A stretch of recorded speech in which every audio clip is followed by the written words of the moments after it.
Thank you for taking the time to listen to our presentation about the importance of advanced care planning in the age of COVID-19. We are living in extraordinary and unprecedented times.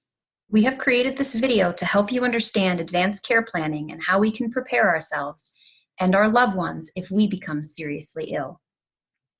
This presentation and associated materials have been created by the Colorado Healthcare Ethics Resource Group for Long-Term Care. We are a group of healthcare professionals from many disciplines with histories working in long-term care.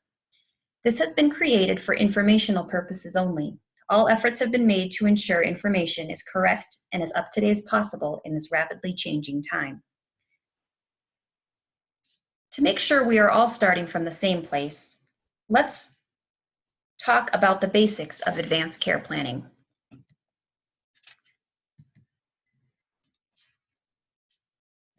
In a nutshell, advanced care planning is the process that allows people to make plans about their future health care.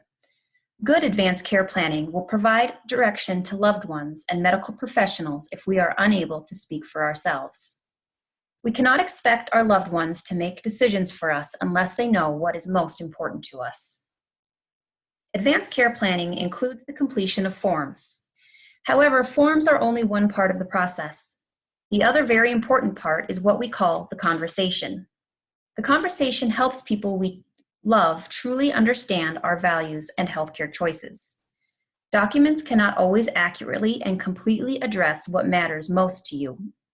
Documents cannot predict specific health and medical issues. Repeated conversations with loved ones and decision makers reflect your current health status and changing wishes. We usually encourage people to have these conversations in person, but in this extraordinary time, phone and video calls are also effective. The most important advanced care planning form is the Medical Durable Power of Attorney, or MDPOA. It allows you to name the person you trust to make your medical decisions if you cannot. An MDPOA should be someone who knows you and is able to make treatment decisions based on your values. Talk to your MDPOA regularly about your healthcare wishes, especially in times of change, such as onset of new chronic illness. Living wills are forms that allow you to write down specific healthcare wishes that cannot replace continued conversations with your MDPOA. If you have decided on specific treatment wishes related to CPR and life support, a MOST form may be the next step of advanced care planning. These forms are medical orders that record your wishes for specific end-of-life treatments. All medical professionals will follow these orders. Talk to your medical provider to find out if a MOST form is appropriate for your situation. If you need help to put your healthcare values and wishes into words, the Conversation Project offers a starter kit and specific COVID-19 discussion guide to help get you started. At this point, you may be thinking, I already completed my advanced directives. This may be true, but it is worth thinking about the following questions. How long ago did I complete them? Has it been a year? Has it been 5 years? Has it been longer? Are you in the same health now as when you completed your advanced directives? Do you remember what you wrote in them? Did you share your wishes and forms with loved ones and your medical decision maker? Remember, advanced care planning is not a one-time event. Why are we encouraging everyone to update their advanced directives now? Advanced care planning can often feel less than concrete. Making decisions for future unknowns is difficult. It isn't easy to imagine all possible scenarios, especially if advanced care planning happened a long time ago, or when a person was totally healthy. Most importantly, COVID-19 brings more concrete and specific questions. For example, what do I know about COVID-19? How is COVID-19 likely to affect me considering the whole picture of my health status? If I am seriously ill with COVID-19, do I want to be hospitalized? Do I want to be in the intensive care unit or the ICU? Do I want to be placed on a ventilator? Do I know and understand how an ICU stay and ventilator placement might affect me? Each person's health situation and goals of care are unique, even before talking about COVID-19. It is important to understand how this serious illness could impact your situation. These questions are important for everyone to consider.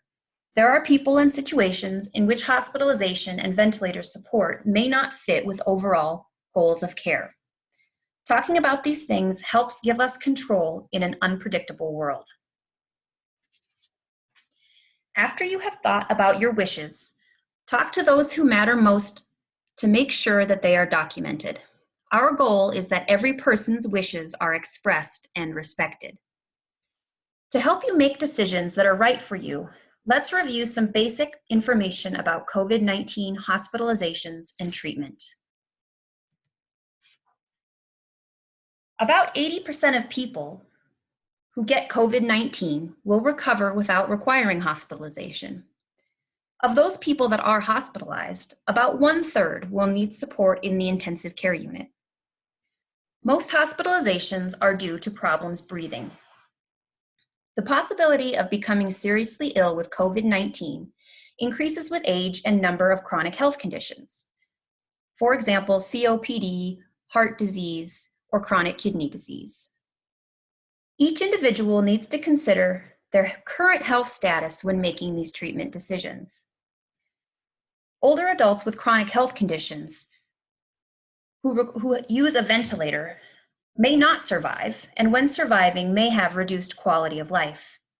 Extended stays in the ICU can also result in reduced quality of life in the long term. COVID-19 may lead to cardiac arrest or heart stoppage. CPR is an intervention that is not very effective in cases of serious illness in the intensive care unit. Less than 5% of people will survive attempts at CPR if they are in the ICU with a serious illness. Even when CPR is successful, people are unlikely to return to their current abilities. Colorado officials are working to ensure that enough health care resources are available to everyone. If needed, crisis standards of care have been developed. If you decide that you do not want to be hospitalized or have a ventilator, COVID-19 symptoms can likely be managed in your current home, including nursing homes and assisted living facilities. Shortness of breath can be managed with medications and treatments, including oxygen. Hospice and palliative care support can be helpful for those who have difficult symptoms. When you have learned about COVID-19 in the context of your current health status, please take the next step of talking with your loved ones and decision makers and documenting your wishes. We understand that these specific advanced care planning discussions can feel difficult and overwhelming. Sometimes it is hard to get started. You may be able to get help from a social worker or nurse if you live in a long-term care facility. There are also organizations around Colorado that can help. These services are usually free and can be offered over the phone or online. Thank you for taking the time to watch this presentation. We hope it will help you as you consider options for future medical treatment. Please look below this video for a number of important resources and links, including links to advanced directive forms, starter kits for COVID-19 planning, and organizations that can help.